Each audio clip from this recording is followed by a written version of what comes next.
Pembinasa keji terdiri dari peraturan, perwujudan, pemaksaan, dipegang oleh satu kuasa. Pembinasa keji membinasakan tubuh juga jiwamu terhadap aku, firman Tuhan. Mesias palsu, mereka yang melaksanakan segalanya, yang menyatakan diri sebagai penyelamat. Nabi palsu, mereka yang berdiri melakukan perintah mereka. Mana sorgawi? Lukas pasal yang ke-21 ayat yang ke-20 sampai 24. Tentang runtuhnya Yerusalem. Siapakah Yerusalem? Ini harus kita pahami. Ada dua hal berbicara tentang Yerusalem, ya. Yerusalem ini juga berbicara tentang bangsa itu sendiri. Dan terlebih, Yerusalem itu adalah diri kita sendiri yang telah menerima kebenaran, yang telah dibawa dari masa perbudakan akan segala dosa, ya. Apabila kamu melihat Yerusalem dikepung oleh tentara-tentara, ketahuilah bahwa keruntuhan sudah dekat. Sekali lagi, apabila kamu melihat Yerusalem dikepung oleh tentara-tentara, ketahuilah bahwa keruntuhannya sudah dekat. Jadi kalau kita melihat tentara-tentara mengepung Yerusalem, mengepung kita sendiri atau mengepung bangsa Yerusalem, maka ketahuilah jikalau keruntuhannya sudah dekat. Pada waktu itu orang-orang yang berada di Judea harus melarikan diri ke pegunungan. Dan orang-orang yang berada di dalam kota harus mengungsi. Dan orang-orang yang berada di pedusunan jangan masuk lagi ke dalam kota. Sebab itulah masa pembalasan di mana akan genap semua yang ada tertulis. Kembali saya bacakan. Sebab itulah masa pembalasan di mana akan genap semua yang ada tertulis. Celakalah ibu-ibu yang sedang hamil atau yang menyusukan bayi pada masa itu. Sebab akan datang kesesakan yang sangat dahsyat atas seluruh negeri dan murka atas bangsa ini. Ini yang akan terjadi di hadapan kita. Kesesakan dan murka. Di sini kita harus melihat segala zaman. Apakah kita sudah memasuki kesesakan itu, ya?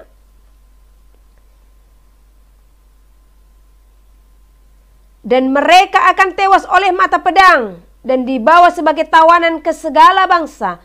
Dan Yerusalem akan diinjak-injak oleh bangsa-bangsa yang tidak mengenal Elohim. Sampai genaplah zaman bangsa-bangsa itu. Dan kemudian di bawahnya dikatakan tentang kedatangan anak manusia. Begitu juga dengan apa yang tertulis di dalam Matius. Oke? Sebelum saya menjabarkan terlebih lagi. Di saat Tuhan berfirman, saya harus membukakan siapa pembinasa keji, Mesias palsu, dan juga nabi palsu. Tuhan berfirman bagi kita untuk kita dengar, ya. Kita bersyukur kalau dia masih bersuara dan membukakan kepada kita hal-hal yang tersembunyi, ya. Kita harus bersyukur. Nah, kalau ada saudara-saudari yang bertanya bagaimana sih Bu Tuhan berfirman, nah, setiap orang memiliki jawatan yang berbeda-beda dan setiap orang memiliki karunia yang berbeda-beda dan satu dengan yang lain untuk saling melengkapi, ya. Puji nama Tuhan. Kepada saya juga Tuhan taruhkan firman-Nya dan saya yakin dan percaya kepada saudara juga Tuhan taruhkan firman-Nya. Beginilah Tuhan berfirman. Ini tentang pembinasa keji. Mari kita dengarkan. Mereka adalah wujud dari segala apa. Oh iya, sebelumnya ini nanti jangan ada yang tanyakan yang ibu baca itu tertulis di mana. Ini pesan Tuhan, ya. Ini hikmat, ini pesan yang diberikan secara langsung, ya. Bagaimana caranya saya sudah jelaskan di dalam karunia-karunia, ya. Oke. Nah, mereka adalah wujud daripada segala apa yang akan menjauhkan umat manusia daripada Tuhan. Jadi pembinasa keji ini adalah wujud dari segala apa yang akan menjauhkan umat manusia daripada Tuhan.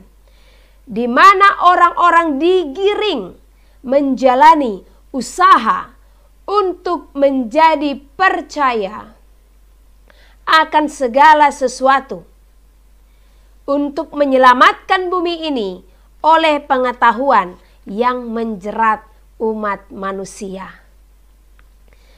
Menjerat pikiran manusia yang telah diberikan pengertian di dalam firman Tuhan. Wujud mereka adalah gambar dari bilangan tersebut. Maka akan tiba seluruh bumi akan sujud menyembah, dan bumi pun turut berpartisipasi untuk mendirikan patung tersebut. Sebelum masa penuaian akan tiba. Nah, ini kunci yang sangat penting kita tahu ya.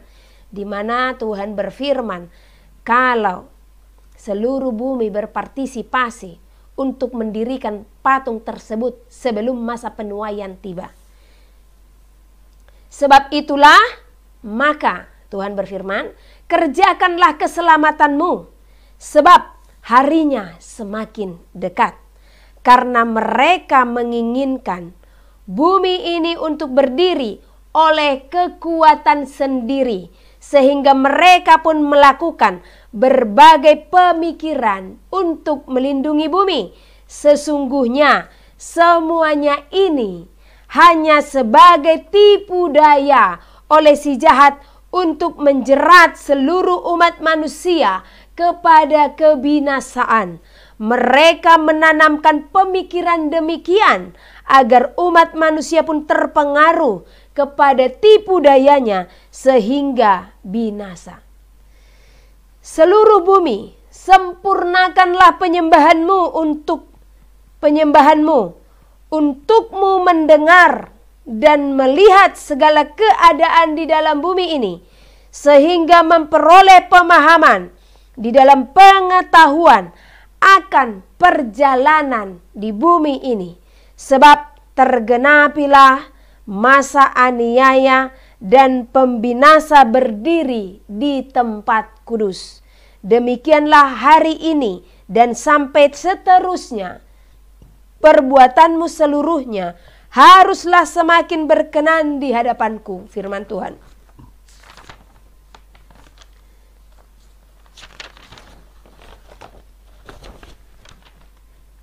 Dan Tuhan juga katakan, pembinasa keji terdiri dari, ini mohon dipahami, ini hikmat yang kita peroleh untuk memperoleh siapa mereka ya. Pembinasa keji terdiri dari peraturan, perwujudan, pemaksaan, dipegang oleh satu kuasa.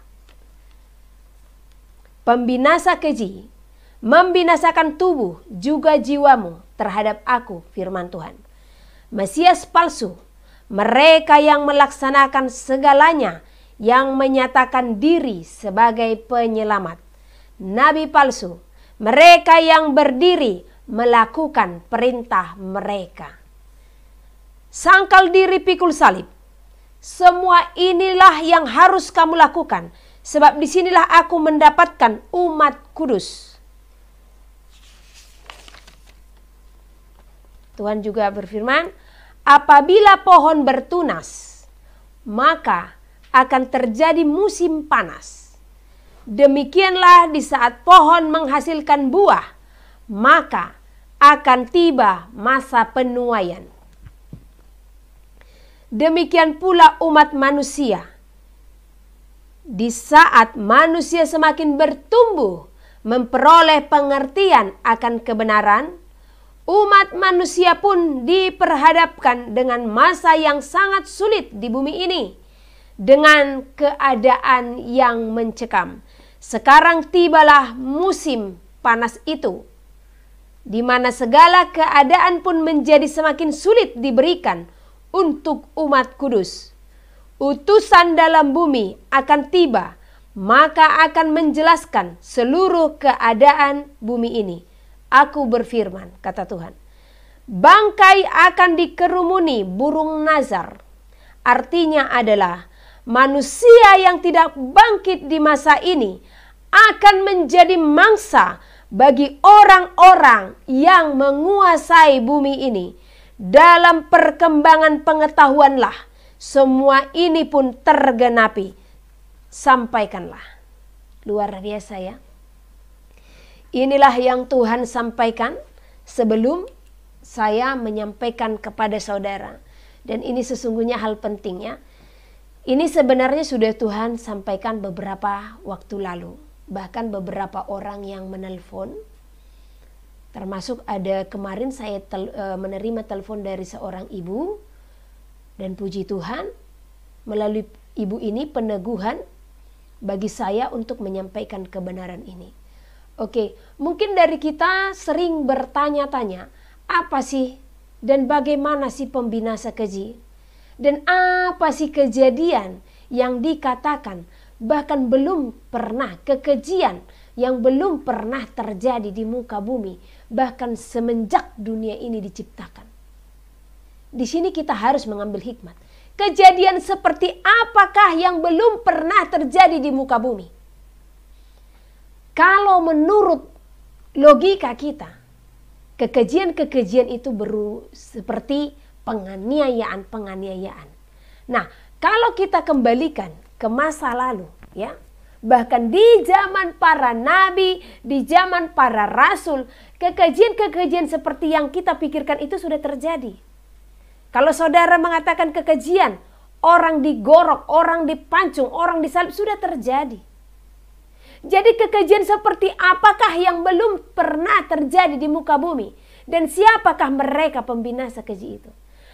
Kalau kekejian secara fisik, satu contoh, dimutilasi atau dibunuh karena memberitakan kebenaran, yang martir karena kebenaran sudah ada kan? Pembantaian akan umat-umat kudus sudah ada. Kalau kita katakan, oke, peperangan Bu, sudah ada. Dan kalau kita katakan, nuklir untuk membinasakan, sudah pernah terjadi. Jadi apa yang belum pernah terjadi? Nah, kalau kita lihat dari hikmat Tuhan yang Tuhan berikan tadi, firman yang Tuhan berikan tadi, maka kita bisa mengambil kesimpulan apa dan siapa pembinasa keji. Dikatakan itu ada di dalam wujud. Bisa itu manusia, bisa itu satu organisasi, bisa itu juga satu benda. Nah, jadi ini yang harus kita pahami. Di saat saya berdoa, saya minta kepada Tuhan, Tuhan apakah itu? Karena segala sesuatu sudah pernah terjadi. Gempa bumi sudah pernah terjadi. Gunung meletus sudah pernah terjadi. Penganiayaan orang-orang kudus sudah pernah terjadi. Bahkan pembunuhan anak-anak sudah pernah terjadi. Apakah kekejian yang belum pernah terjadi itu? Apa yang kita hadapi saat ini belum pernah terjadi di muka bumi. Sampar ini sudah pernah terjadi, bahkan sering berulang-ulang. Ya. Tetapi Tuhan singkapkan, di mana penguasa-penguasa mereka ditipu daya oleh iblis untuk menyelamatkan bumi ini, yang sesungguhnya bumi ini ada untuk sementara. Apapun yang dilakukan dunia untuk menyelamatkan bumi, kalau sudah waktu Tuhan, maka bumi akan selesai. Bumi akan game over. Tetapi banyak yang mengusahakan bumi ini untuk diselamatkan. Dan satu, jumlah manusia sudah sangat besar. Sudah sangat banyak ya. Nah, di sini kita bisa mengambil keputusan. Cara-cara yang dilakukan untuk menyelamatkan bumi inilah. Disinilah pembinasa itu berdiri. Dengan apa yang mereka terapkan, dengan apa yang mereka lakukan, yang manusia anggap sebagai juru selamat. Jadi ada di dalam satu wujud. Ini saudara bisa memahami. Pembinasa keji itu yang berdiri di tempat kudus adalah tubuh saudara. Bukan pembinasa kejinya ya. Jadi tempat kudus itu adalah tubuh saudara. Jadi yang ada di dalam tubuh saudara yang bukan berasal daripada Tuhan. Karakter pun termasuk pembinasa keji yang berdiri di tempat kudus. Tetapi terlebih di zaman ini. Sesuatu hal yang saudara anggap sebagai juru selamat itu ada di dalam satu wadah, satu wujud. Dia sebagai pembinasa keji dan dia juga sebagai Mesias palsu yang dianggap manusia sebagai juru selamat. Saya percaya kita semua berhikmat. Karena apa? Saya sampaikan, Tuhan berfirman itu tidak baik bagi bait suci. Jadi apa yang diterapkan dalam diri saudara saat ini, yang harus dilakukan, yang harus diperbuat, di sanalah pembinasa keji itu. Karena apa? Itu tidak baik bagi tubuh kita. Ya. Dan itu ada tujuan tertentu. Karena jumlah manusia sudah semakin banyak. Ya. Bisa dipahami sampai di sana? Jadi saya simpulkan sesuai dengan apa yang Tuhan firmankan, Mesias palsu, pembinasa keji itu ada di dalam sesuatu yang saat ini sedang dipergunjingkan. Kenapa dikatakan Mesias palsu? Kebanyakan orang menganggap itu sebagai juru selamat akan situasi yang sedang terjadi di zaman ini. Dan siapa lagikah mereka jikalau para hamba-hamba Tuhan benar-benar berdiri dan menerapkan ini. Karena sesungguhnya ini membinasakan tubuh jasmani. Karena sesungguhnya penerapan itu membinasakan tubuh secara jasmani perlahan-lahan. Dan ini semua mendunia. Dan inilah yang belum pernah terjadi di muka bumi. Ini belum pernah terjadi secara massal. Ya. Secara massal.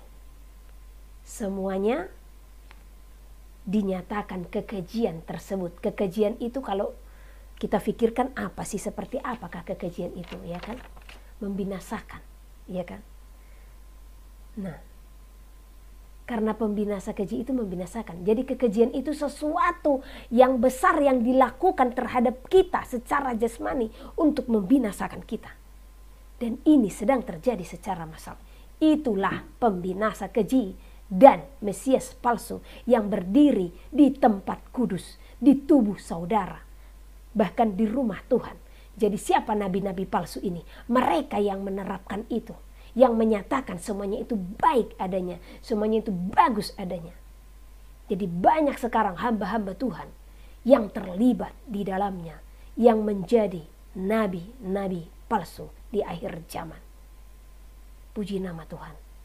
Tuhan menyingkapkan ini kepada kita supaya kita berjaga-jaga. Maka firman Tuhan berkata, jikalau engkau telah melihat ini berdiri, karena kelak ini akan menjadi tekanan. Ini akan menjadi sesuatu yang sangat besar yang akan menekan orang-orang kudus. Maka firman Tuhan katakan, jikalau ini telah berdiri, maka dari Judea pergilah. Dan ini telah dinubuatkan oleh hamba Tuhan 200 tahun yang silam. Ini sebenarnya telah dinubuatkan. Saya terberkati dengan nubuatan-nubuatan yang diberikan oleh para hamba Tuhan beberapa tahun sebelumnya.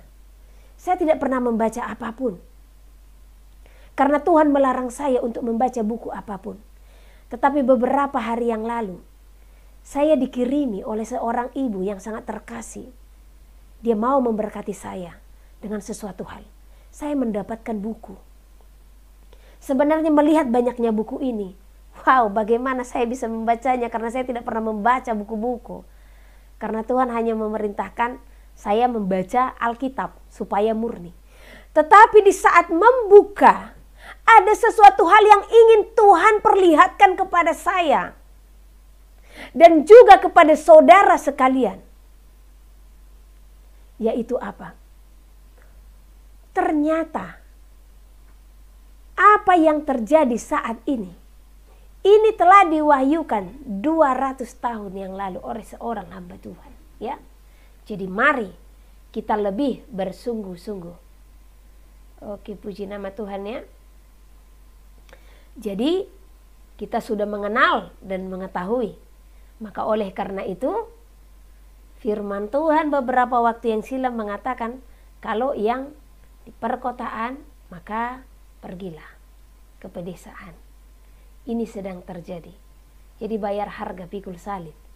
Karena Tuhan tadi katakan mereka yang bayar harga, mereka yang pikul salib, merekalah yang Tuhan lihat menjadi mempelai setia. Haleluya. Jadi walaupun singkat yang saya sampaikan, namun saya percaya kita semua memiliki wahyu yang sangat besar, ya. Jadi kita telah mengerti dan memahami. Karena penyingkapan-penyingkapan itu akan Tuhan bukakan satu persatu. Karena pewahyuan sekecil apapun itu maknanya sangat besar. Karena penyingkapan ilahi satupun yang kita dapatkan, kita haruslah bersyukur. Karena ini sangat besar manfaatnya bagi kita. Terlebih di akhir zaman menghadapi segala sesuatu yang akan terjadi saat ini. Ya, saudara dan saya sudah mengerti siapa mereka. Oleh karena itu ikuti firman Tuhan. Ikuti apa kata Tuhan. Supaya kita tidak ada penyesalan akan hari yang akan datang. Ya. Namun terlebih saya ingatkan bagi kita semua. Apa yang terlebih penting daripada ini semua? Ini zamannya. Gereja-gereja akan banyak yang runtuh. Akan banyak yang gugur. Ini zamannya. Iblis datang kepada anak-anak Tuhan dan mempengaruhi mereka. Makanya dikatakan tadi sekiranya mungkin akan menyesatkan orang-orang pilihan benar dan sedang terjadi. Kalau saudara berkata, Bu, gembala kami berkata demikian. Saya pernah menjelaskan kepada siapakah Tuhan berfirman. Kepada hati yang benar-benar sepenuhnya hidup di dalam Tuhan, yang tidak hanya menyampaikan kebenaran firman, namun terlebih mereka yang menjadi pelaku firman Tuhan. Jadi saya minta bagi kita semua dari hari ini, selidiki hatimu, ya. Ini masih ada kesempatan yang Tuhan berikan. Tetapi berikutnya, saudara akan mengalami tekanan-tekanan yang sangat besar. Oleh karena itu bebaskan hidupmu. Tuhan memberikan kesempatan bagimu untuk melangkah. Jangan konyol. Itulah yang Tuhan mau dari kita saat ini. Karena Tuhan tahu kapasitas kita. Tuhan tahu kekuatan kita. Tuhan tahu seberapa besar kemampuan kita menghadapi apa yang akan datang. Makanya Dia telah berfirman. Bahkan di dalam Matius juga. Jangan saudara katakan hanya melalui saya ya. Di dalam Matius telah dikatakan. Orang-orang yang di Judea haruslah merelakan diri ke pegunungan, ke tempat di mana bumi melindungi, ke tempat di mana kita bisa hidup tanpa penekanan, tanpa pemaksaan, namun tetap beritakan kebenaran, namun tetap hidup untuk berjaga-jaga di dalam Tuhan, namun tetap hidup untuk selalu menjaga kekudusan. Banyak di zaman ini, beberapa waktu lalu, saya menerima telepon adanya konflik daripada orang-orang tertentu bahkan yang di dalam satu kesatuan. Bahkan ini yang komitmen untuk masuk ke dalam firman Tuhan. Untuk pergi meninggalkan Judea. Kenapa ada konflik tersebut? Disinilah Tuhan mau jemaat Philadelphia itu berdiri yang benar-benar sehati. Kenapa bisa ketidaksehatian itu terjadi? Kurangnya keintiman. baru adanya pribadi yang selalu merasa benar. Adanya pribadi yang mengkelompokkan iman. Adanya pribadi yang benar-benar merasa dialah yang berdiri dan mengetahui segala sesuatu. Tuhan mau di sini keseimbangan. Jadi sekalipun saudara meninggalkan Judea, sekalipun saudara pergi ke gunung-gunung, sekalipun saudara meninggalkan perkotaan, namun tanpa adanya kekudusan, tanpa adanya hati yang mengasihi, tanpa adanya pengenalan akan kebenaran, saya katakan sia-sia. Bait suci harus dikuduskan. Banyak hal yang masih saudara harus lakukan. Saya akan membukakan di live berikutnya apa yang Tuhan mau sebagai kesiapan saudara dan saya menyongsong kedatangan Tuhan. Karena telah banyak firman Tuhan yang telah dinodai kesuciannya. Jadi Tuhan mau saudara mengerti dan memahami kesucian akan firman Tuhan. Apa yang telah terhilang, apa yang telah dilakukan sampai detik ini yang menjadi filsafat manusia atau doktrin manusia. Karena banyak pemahaman-pemahaman yang salah. Jadi Tuhan mau di saat kita mempersiapkan hidup kita secara jasmani dan secara rohani, Tuhan mau kita benar-benar menjadi pelaku firman yang sepenuhnya. Masih banyak waktu bagi saudara. Makanya yang Tuhan mau dari saat ini, saudara mengulang pembacaan firman Tuhan dari mulai Kejadian. Kenapa? Tuhan mau kita benar-benar berpengenalan akan firman Tuhan, akan pribadi Tuhan. Baca dari Kejadian sampai Wahyu, supaya saudara mengetahui, saudara dan saya mengerti apa yang pantas kita perbuat dan apa yang tidak. Sehingga persiapan kita menyongsong para mempelai benar-benar sempurna, ya. Dan sebagai orang Kristen, jadikan hatimu penuh dengan kasih. Jauhkan perdebatan. Tuhan sangat tidak berkenan dengan perdebatan. Saya heran dengan orang-orang Kristen. Terlebih yang menyatakan diri sebagai hamba Tuhan. Beberapa waktu lalu, ada hati yang sangat bersedih yang Tuhan sampaikan. Ada hati yang sangat pilu, yang sangat teriris, yang Tuhan berikan. Dan itu adalah hatinya. Tentang siapa? Tentang anak-anak Tuhan, tentang yang dikatakan sebagai hamba Tuhan, yang cinta dengan perdebatan, pencelaan. Di dalam firman Tuhan dikatakan kalau Tuhan tidak menginginkan perdebatan. Ini dicuri oleh si jahat. Sehingga mereka yang menyatakan diri sebagai hamba Tuhan atau mereka yang menyatakan diri memiliki pengetahuan akan kebenaran, di saat mereka ada celah, iblis mencuri. Iblis memasukkan roh perdebatan ini. Sehingga jikalau sesuatu yang tidak dia alami, yang tidak ada pada dirinya, maka dia akan mencela. Karena pencelaan bukan berasal daripada Tuhan. Alangkah luar biasanya para orang-orang yang menyatakan diri sebagai hamba Tuhan membuka dari Kejadian sampai Wahyu hanya untuk menjatuhkan orang-orang yang Tuhan pakai. Tidak ada pengenalan akan roh yang sepenuhnya. Coba saudara lihat. Di dalam YouTube, siapa yang lebih banyak berdebat? Saya belum pernah menemukan perdebatan antara Buddha dengan Buddha, pimpinan-pimpinan Buddha dengan Buddha. Saya belum pernah menemukan perdebatan antara pastor dengan pastor di dalam Katolik. Saya belum pernah menemukan perdebatan antara pimpinan Hindu dengan Hindu. Bahkan saya belum pernah menemukan perdebatan antara pimpinan Muslim dengan Muslim. Tetapi saya banyak menemukan perdebatan antara gembala yang satu dengan yang lain. Hamba yang satu dengan hamba yang lain. Hanya karena apa? Di sini ada celah si jahat.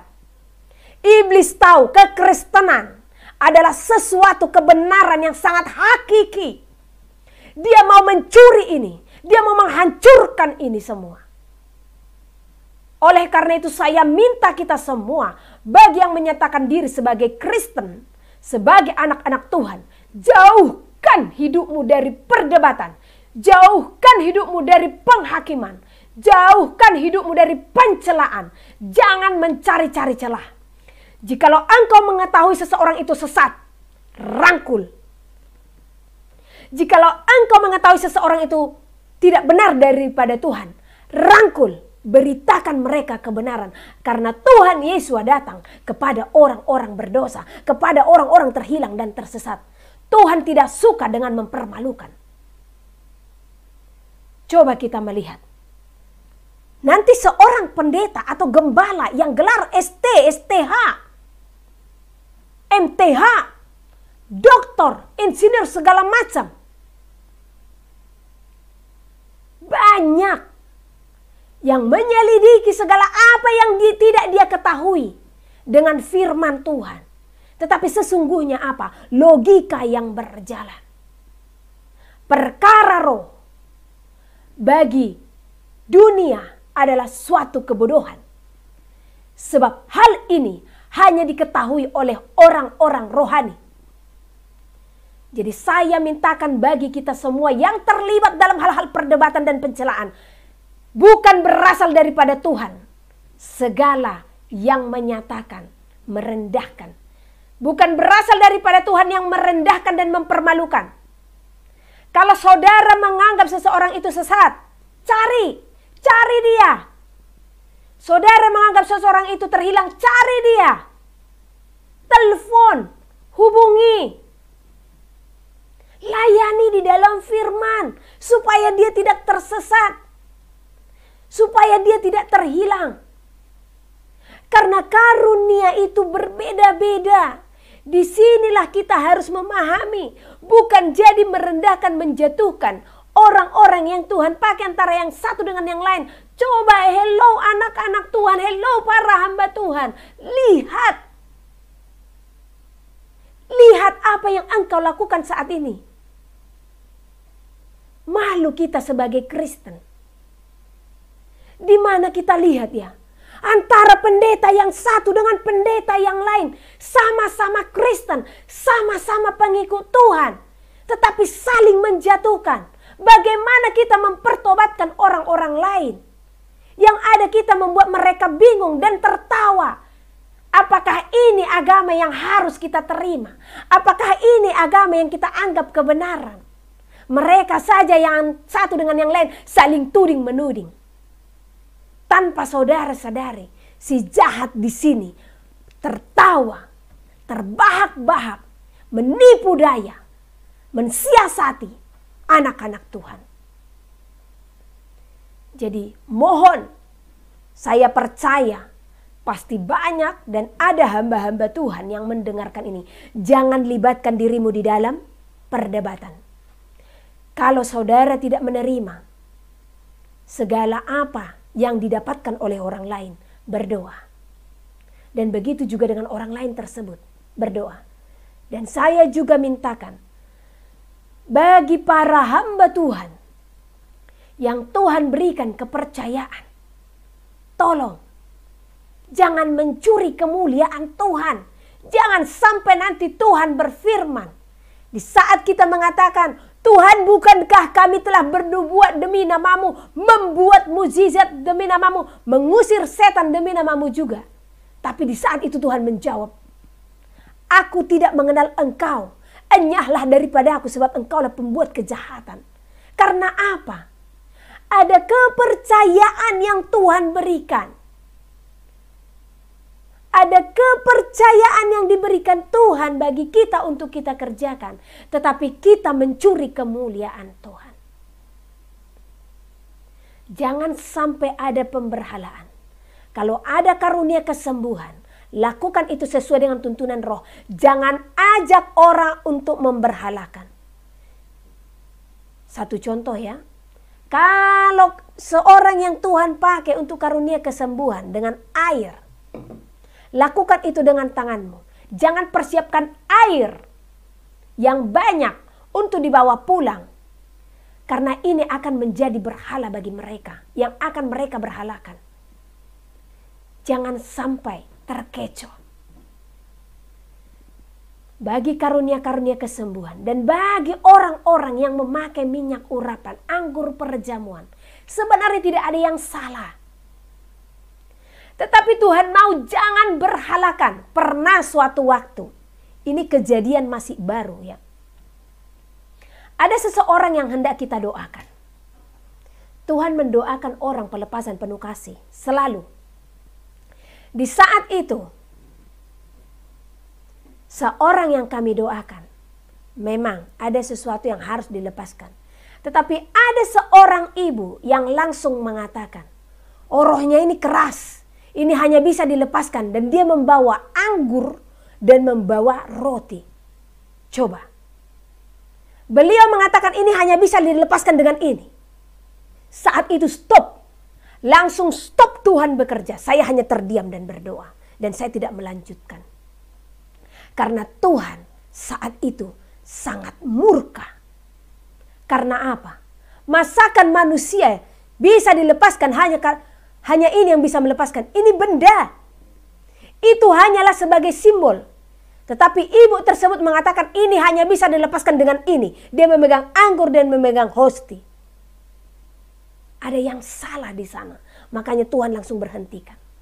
Tuhan tidak melarang di saat kita melakukan itu. Tidak. Tetapi jangan sampai kita memperkatakan hal itu. Jangan. Yang bisa melepaskan seseorang dari kuasa-kuasa, dari keterikatan-keterikatan, hanyalah kuasa Roh Kudus. Bukan dengan minyak urapan yang saudara pegang, bukan dengan anggur yang saudara pegang, atau hosti yang saudara pegang. Itu hanyalah sebagai media. Jadi perkataan itu salah sehingga memberhentikan kuasa Tuhan. Jadi supaya kita mengerti ya, jangan sikit-sikit kita memberhalakan segala benda-benda. Saya tidak katakan itu salah, karena saya pun memakai itu. Ya, sesuai dengan tuntunan Tuhan. Kalau Tuhan perintahkan saya untuk memakai minyak urapan mendoakan orang sakit, saya pakai. Kalau Tuhan tidak perintahkan, saya tidak pakai. Makanya kita harus peka untuk dengar-dengaran suara Tuhan. Kalau Tuhan mengatakan saya harus memberi anggur perjamuan, saya berikan. Jadi jangan kita memakai dengan logika, jangan memberhalakan segala sesuatu. Bahkan persepuluhan pun banyak yang diberhalakan. Mohon maaf jadi panjang dan mengupas semuanya. Ini sesuai dengan apa yang Roh Kudus mau untuk pembentukan bait suci yang kudus ya. Persepuluhan pun jangan saudara jadikan berhala. Oh kalau aku memberhilkan persepuluhan ini bu, hidupku diberkati. Terasa loh bu, hidupku diberkati. Belalang-belalang pelahap jauh bu. Saya tidak katakan dan tidak melarang saudara untuk membayar persepuluhan. Karena firman Tuhan katakan yang satu harus dilakukan, yang lain jangan diabaikan. Tetapi lakukanlah itu hanya sebagai ketaatan akan firman Tuhan. Karena janji itu berkat nyata yang Tuhan berikan. Ya, supaya itu tidak jadi berhala. Semata-mata hanya untuk kita diberkati, tidak.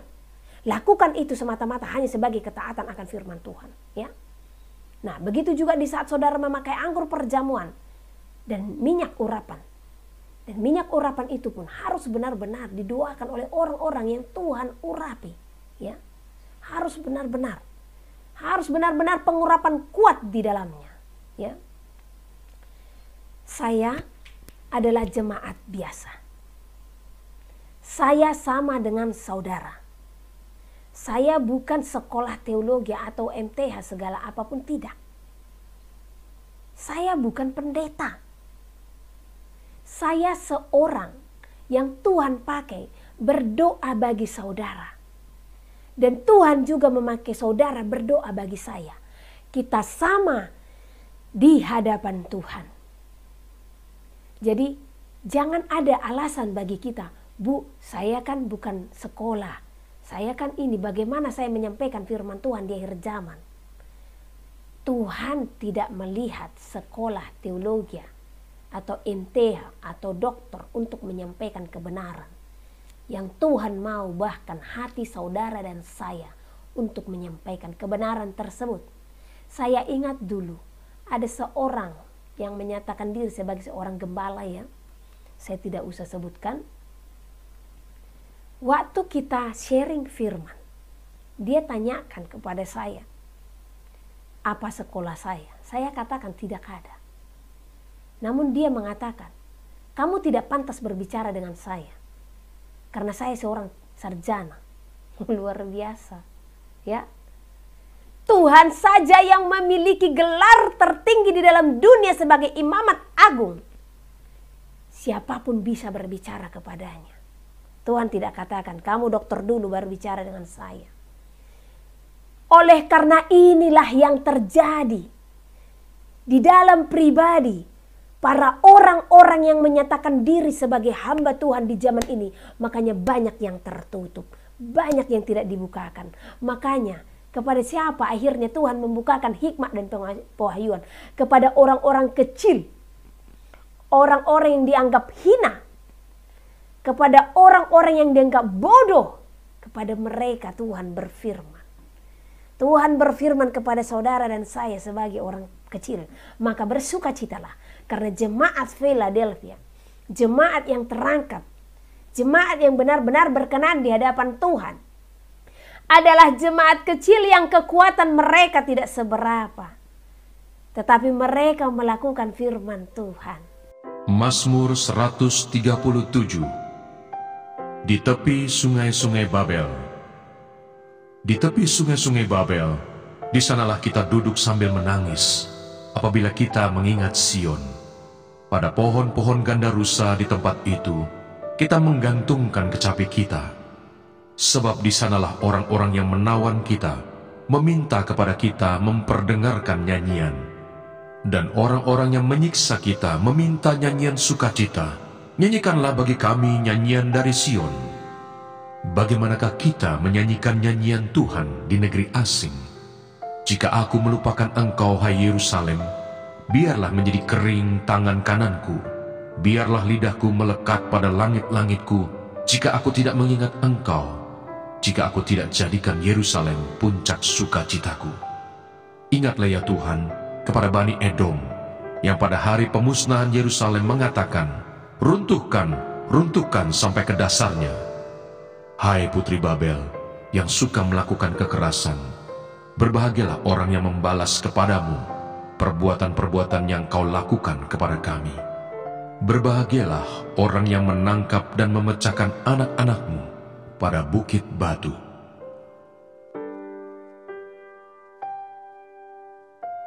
Mazmur 138. Nyanyian syukur atas pertolongan Tuhan dari Daud. Aku hendak bersyukur kepadamu dengan segenap hatiku. Di hadapan para Allah, aku akan bermazmur bagimu. Aku hendak sujud ke arah bait-Mu yang kudus dan memuji nama-Mu, oleh karena kasih-Mu dan oleh karena setia-Mu. Sebab Kau buat nama-Mu dan janji-Mu melebihi segala sesuatu. Pada hari aku berseru, Engkau pun menjawab aku. Engkau menambahkan kekuatan dalam jiwaku. Semua raja di bumi akan bersyukur kepadamu ya Tuhan, sebab mereka mendengar janji dari mulut-Mu. Mereka akan menyanyi tentang jalan-jalan Tuhan, sebab besar kemuliaan Tuhan. Tuhan itu tinggi, namun Ia melihat orang yang hina dan mengenal orang yang sombong dari jauh. Jika aku berada dalam kesesakan, Engkau mempertahankan hidupku. Terhadap amarah musuhku, Engkau mengulurkan tangan-Mu, dan tangan kanan-Mu menyelamatkan aku. Tuhan akan menyelesaikannya bagiku. Ya Tuhan, kasih setia-Mu untuk selama-lamanya. Janganlah Kau tinggalkan perbuatan tangan-Mu. Mazmur 139. Doa di hadapan Allah yang Maha Tahu. Untuk pemimpin biduan, Mazmur Daud. Tuhan, Engkau menyelidiki dan mengenal aku. Engkau mengetahui kalau aku duduk atau berdiri. Engkau mengerti pikiranku dari jauh. Engkau memeriksa aku kalau aku berjalan dan berbaring. Segala jalanku Kau maklumi. Sebab sebelum lidahku mengeluarkan perkataan, sesungguhnya semuanya telah Kau ketahui ya Tuhan. Dari belakang dan dari depan, Engkau mengurung aku, dan Engkau menaruh tangan-Mu ke atasku. Terlalu ajaib bagiku pengetahuan itu. Terlalu tinggi, tidak sanggup aku mencapainya. Kemana aku dapat pergi menjauhi roh-Mu? Kemana aku dapat lari dari hadapan-Mu? Jika aku mendaki ke langit, Engkau di sana. Jika aku menaruh tempat tidurku di dunia orang mati, di situ pun Engkau. Jika aku terbang dengan sayap fajar dan membuat kediaman di ujung laut, juga di sana tangan-Mu akan menuntun aku, dan tangan kanan-Mu memegang aku. Jika aku berkata, biarlah kegelapan saja melingkupi aku, dan terang sekelilingku menjadi malam, maka kegelapan pun tidak menggelapkan bagimu, dan malam menjadi terang seperti siang. Kegelapan sama seperti terang. Sebab Engkaulah yang membentuk buah pinggangku, menenun aku dalam kandungan ibuku. Aku bersyukur kepadamu oleh karena kejadianku dahsyat dan ajaib. Ajaib apa yang Kau buat, dan jiwaku benar-benar menyadarinya. Tulang-tulangku tidak terlindung bagimu ketika aku dijadikan di tempat yang tersembunyi, dan aku direkam di bagian-bagian bumi yang paling bawah. Matamu melihat selagi aku bakal anak, dan dalam kitab-Mu semuanya tertulis hari-hari yang akan dibentuk sebelum ada satu pun daripadanya. Dan bagiku, betapa sulitnya pikiran-Mu ya Allah. Betapa besar jumlahnya. Jika aku mau menghitungnya, itu lebih banyak daripada pasir. Apabila aku berhenti, masih saja aku bersama-sama Engkau. Sekiranya Engkau mematikan orang fasik ya Allah, sehingga menjauh daripadaku penumpah-penumpah darah yang berkata-kata dusta terhadap Engkau dan melawan Engkau dengan sia-sia. Masakan aku tidak membenci orang-orang yang membenci Engkau ya Tuhan, dan tidak merasa jemu kepada orang-orang yang bangkit melawan Engkau? Aku sama sekali membenci mereka. Mereka menjadi musuhku. Selidikilah aku ya Allah, dan kenalah hatiku. Ujilah aku dan kenalah pikiran-pikiranku. Lihatlah apakah jalanku serong, dan tuntunlah aku di jalan yang kekal.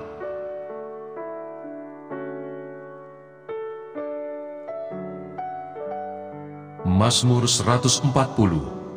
Doa minta perlindungan terhadap orang-orang jahat. Untuk pemimpin biduan, Mazmur Daud. Luputkanlah aku ya Tuhan daripada manusia jahat. Jagalah aku terhadap orang yang melakukan kekerasan, yang merancang kejahatan di dalam hati, dan setiap hari menghasut-hasut perang. Mereka menajamkan lidahnya seperti ular. Bisa ular senduk ada di bawah bibirnya. Peliharalah aku ya Tuhan terhadap tangan orang fasik. Jagalah aku terhadap orang yang melakukan kekerasan, yang bermaksud menjatuhkan aku. Orang congkak dengan sembunyi memasang jerat terhadap aku, dan mereka membentangkan tali-tali sebagai jaring. Di sepanjang jalan mereka menaruh perangkap terhadap aku. Aku berkata kepada Tuhan, Allahku Engkau, berilah telinga ya Tuhan kepada suara permohonanku. Ya Allah Tuhanku, kekuatan keselamatanku, Engkau menudungi kepalaku pada hari pertarungan senjata. Ya Tuhan, jangan penuhi keinginan orang fasik, jangan luluskan tipu rencananya. Orang-orang yang mengelilingi aku meninggikan kepala. Biarlah bencana yang diucapkan mereka menimpa mereka. Biarlah ia menghujani mereka dengan bara api. Biarlah ia menjatuhkan mereka ke dalam jurang sehingga tidak bangkit lagi. Pemfitnah tidak akan diam tetap di bumi. Orang yang melakukan kekerasan akan diburu oleh malapetaka. Aku tahu bahwa Tuhan akan memberi keadilan kepada orang tertindas dan membela perkara orang miskin. Sungguh, orang-orang benar akan memuji nama-Mu. Orang-orang yang jujur akan diam di hadapan-Mu.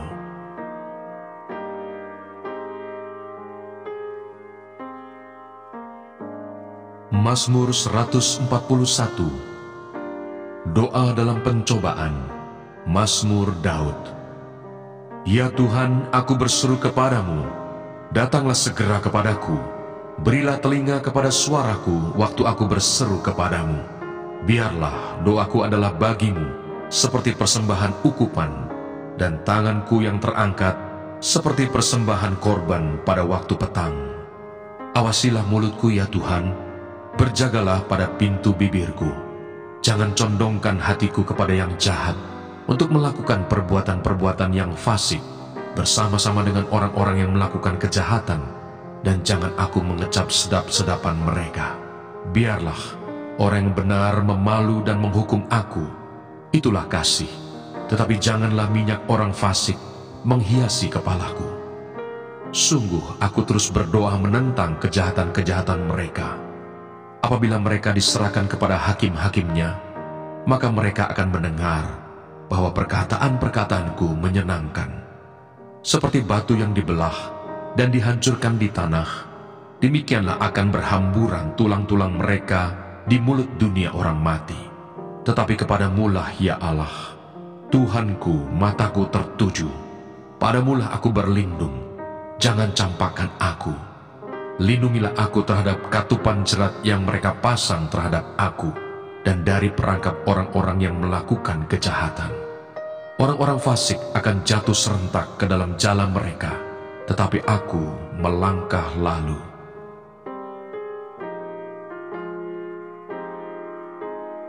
Mazmur 142. Doa seorang yang dikejar-kejar. Nyanyian pengajaran Daud ketika ia ada di dalam gua, suatu doa. Dengan nyaring aku berseru-seru kepada Tuhan, dengan nyaring aku memohon kepada Tuhan. Aku mencurahkan keluhanku ke hadapannya, kesesakanku kuberitahukan ke hadapannya. Ketika semangatku lemah lesu di dalam diriku, Engkaulah yang mengetahui jalanku. Di jalan yang harus kutempuh, dengan sembunyi mereka memasang jerat terhadap aku. Pandanglah ke kanan dan lihatlah, tidak ada seorang pun yang menghiraukan aku. Tempat pelarian bagiku telah hilang, tidak ada seorang pun yang mencari aku. Aku berseru-seru kepadamu ya Tuhan, kataku, Engkaulah tempat perlindunganku, bagianku di negeri orang-orang hidup. Perhatikanlah teriakku, sebab aku telah menjadi sangat lemah. Lepaskanlah aku daripada orang-orang yang mengejar aku, sebab mereka terlalu kuat bagiku. Keluarkanlah aku dari dalam penjara, untuk memuji namamu. Orang-orang benar akan mengelilingi aku, apabila Engkau berbuat baik kepadaku. Mana Sorgawi.